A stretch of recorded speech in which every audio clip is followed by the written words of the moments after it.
நடந்து முடிந்த 2026 சட்டப்பேரவைத் தேர்தலில் அமமுக கட்சி சார்பில் மன்னார்குடி தொகுதியில் போட்டியிட்ட காமராஜ் வெற்றி பெற்றார். ஆனால் தவேக அரசு மீதான நம்பிக்கை வாக்கெடுப்பின் போது கட்சி தலைமையின் முடிவுக்கு எதிராக ஆளும் கட்சிக்கு ஆதரவாக அவர் வாக்களித்தார். மேலும் சட்டப்பேரவை நடவடிக்கைகளிலும் வெளிப்படையாகவே தவேகவிற்கு ஆதரவாக செயல்பட்டு வந்தார். இதனால் அமமுக கட்சியிலிருந்து காமராஜ் நீக்கப்பட்டார். இந்நிலையில் எம்எல்ஏ காமராஜ் மீது தகுதி நீக்க நடவடிக்கை எடுக்க வேண்டும் என அமமுக பொருளாளர் கரிகாலன் சட்டப்பேரவை தலைவர் ஜேசிடி பிரபாகரனை தலைமை செயலகத்தில் ஜூலை 24 சந்தித்து புகார் அளித்துள்ளார். தொடர்ந்து செய்தியாளர்களிடம் இதுகுறித்து பேசிய அவர், அமமுக எம்எல்ஏ காமராஜ் நம்பிக்கை வாக்கெடுப்பில் கட்சி தலைமையின் உத்தரவுக்கு மாறாக தவேக காலை 9 மணியிலிருந்து இரவு 12 மணி வரை ஜூலை 29 ஒரு நாள் மட்டும் ஆதரவாக வாக்களித்தார்.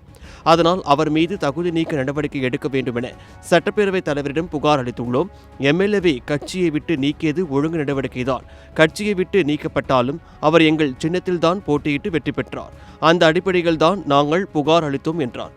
அமமுகவின் ஒரே ஒரு சட்டமன்ற உறுப்பினருக்கு எதிராக தகுதி நீக்கம் புகார் அளிக்கப்பட்டுள்ளது அரசியல் வட்டாரத்தில் பரபரப்பினை கிளப்பியது. இதனால் எம்எல்ஏ காமராஜ் தகுதி நீக்கம் செய்யப்படுவாரா என்னும் கேள்வி எழுந்துள்ளது. தகுதி நீக்கம் செய்யப்படுவது தன்னுடைய எதிர்கால அரசியல் வாழ்க்கைக்கு உகந்தது அல்ல என்பதால் காமராஜ் எம்எல்ஏ பதவியை ராஜினாமா செய்துவிட்டு தவேக கட்சியில் இணைந்து இடைத்தேர்தலில் போட்டியிடவும் வாய்ப்புகள் இருக்கின்றன என்பது குறிப்பிடத்தக்கது.